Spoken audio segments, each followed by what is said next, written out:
George Tall, along with the indigenous people of Stronghold Table Camp, are active in fighting for their sovereignty amidst the current battle with the National Park Service of the United States at Stronghold Table Camp.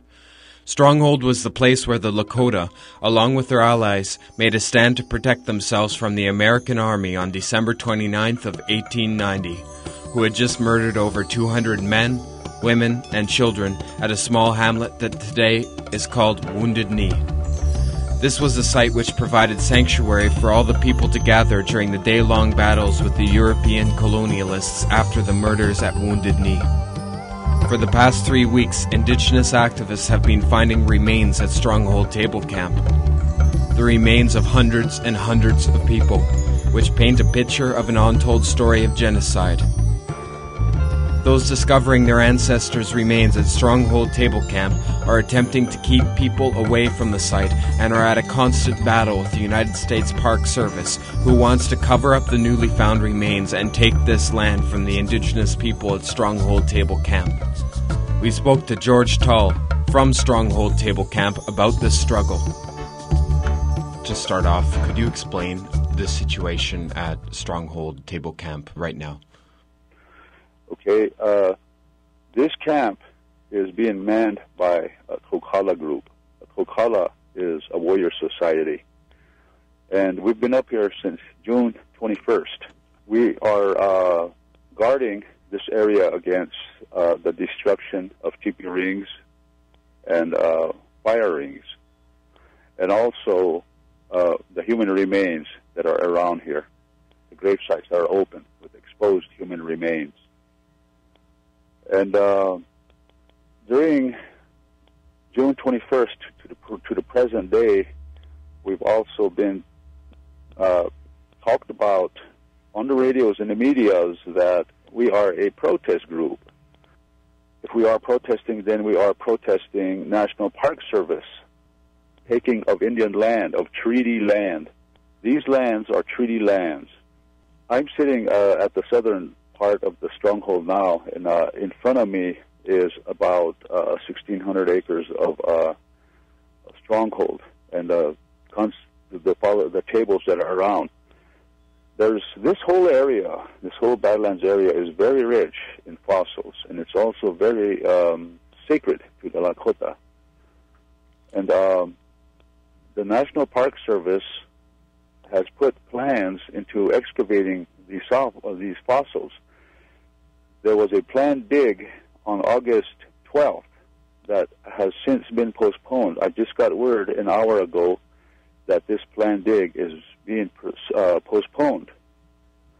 And I think the reason why it is being postponed is we also have a lot of people that are going to be here on the 12th, and to protect these sites from being excavated.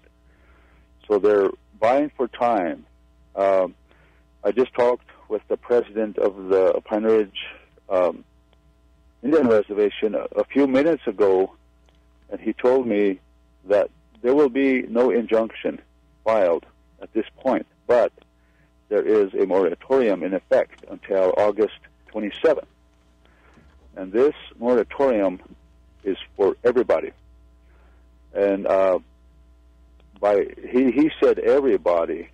So by everybody, I take it that he means National Park Service and the Badlands Bombing Range personnel who are working with National Park Service and the Parks and Recreation, the Oglala Sioux Tribal Parks and Recreation, the Rangers. I asked him again if we were included in this, and he said no. So I asked for a four-wheel drive truck, and he said they'll see if they can get one up here. The reason for that is on weekends and at night, like last night, we spotted some lights down into the bottom, into these areas. And on weekends, there are fossil hunters that are non-tribal members, or they don't live on this reservation, but they sneak in to these areas from Pennington County. And Pennington County is the adjoining county that comes right on the north border of the stronghold and this whole south unit. And at this point, the Kokala group here, we cannot trust the National Park Service. And also we cannot trust our own tribe on what they tell us. So we are going to continue our vigilance here and continue guarding this whole area. Could you speak about the importance of the remains, the site which you are protecting? What is the importance of this site to your people? Okay, this site, we've been here, like I said, since June 21st, and we've discovered a lot of these teepee rings, and we've also discovered that this particular area has been used for thousands of years, and there's a lot of historical significance here. And also that 111 years ago, when my people were here, there was a lot of them that were slaughtered, were killed. And either as they fled over the edge of the Badlands, they were either shot down on the bottom or either shot on top and pushed over. At any rate, these some of these remains, human remains, are mixed with horse bones, and they're caught about halfway down on the edges. That means these remains have never got proper burial. Our ancestors, our tribe, our elderlies of our tribe have directed the Kokala group here to guard these things, and that whatever comes of this, that there will be a decision made by the elderly on what is to become of the remains. Is it going to be reburial, or are we going to just leave it to the natural processes? And I think the elderly were really wanting to go with continue the natural processes of our grandmother Earth, and that nobody should be in this area forever for good, but that it should be guarded nevertheless. Could you speak about the relationship between ongoing colonialism and the National Park Service and this situation right now? The National Park Service, as we all know, is very authoritative and will not recognize the tribal moratorium, which really surprised us because as of this morning, a few minutes ago, we found out that it was going to finally recognize the moratorium put by the tribe, and that there is two different cultures. We have remains here that need protection, and NAGPRA is supposed to do that. It has documentation and rules and laws on how to protect grave sites and cultural sites. But one thing they are forgetting is that the Lakota, us that live here, have also got rules and regulation that was never documented. These things are just known. And under these, where there is no documentation for no laws on why we should guard these, we are guarding these things under that custom law. These are things that just nobody can come and just go over our grave sites. Those things are sacred to us. Those are our ancestors. Could you address how history plays a role in this? You've mentioned this is an important site for your people, the site that has been discovered. Okay, this site, the Stronghold site up here, was used for a ghost dance. In 1890,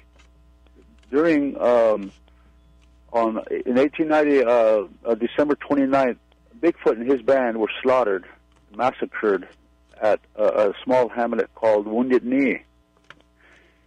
Right after that battle, the 7th Calvary continued the battle on into the Pine Ridge Agency area, which is around 18 miles away. And the fight continued north along the creeks for a few miles. And after the fighting ended, because it got dark that day, there was a lot of wounded people. And all during the fall of 1890, there was a lot of people that were camped along the edges, down in the bottoms, up here by Stronghold. Okay, it was called Onakiji, which means stronghold. This is where the people were going to make a stand. So the wounded, all the homeless, they fled from the agency and they came here to the top. And they must have been quite a number of people because of the evidence that we're finding out here. But they were ghost dancing because they wanted a better life. They wanted their life to change. They wanted to go back to the way it really was, because that they can understand that life. But when they were forced into a different type of life, they were forced to give up ways, old ways that were brought down for centuries. They were abruptly brought to a halt. The ghost dances, contrary to what the media at that time was talking about, and the media at that time was talking Indian uprising, these ghost dances were ceremonial dances to pray for a better life. Now, I don't want to say it's been a great misunderstanding. That is why a lot of these people were slaughtered, including the ones up here on top of Stronghold. I'm not saying that. It is because they were going to, one way or another, bring in, at that time we were called hostiles, and we were put into reservations. The reservations were almost like prisons, and each reservation was given a number. Pine Ridge Agency was giving the number 344. Rosebud Indian Reservation adjoining us was 345. These two had most of the people here were represented at that time.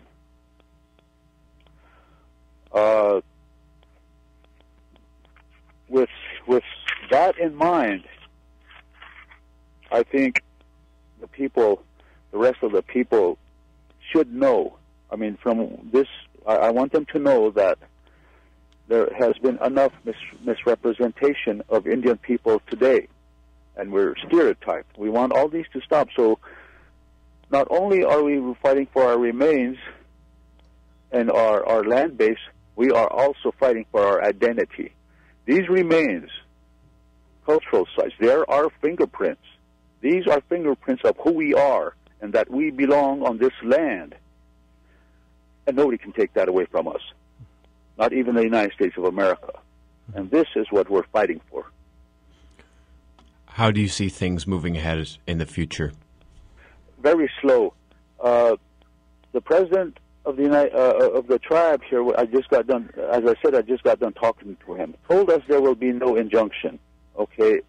And I told you that we still do not trust them, which really opened us up. So after today, the people, the Oyate of this reservation, will file our own injunction. We are going to base this on lineal descendancy of our ancestral people that were here, that are buried here. And that is going to be ongoing.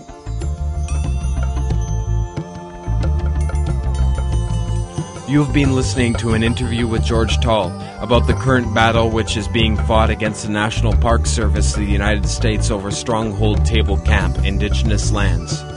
The land at Stronghold Table Camp is attempting to be stolen by the National Park Service in a clear effort of continuing colonialism.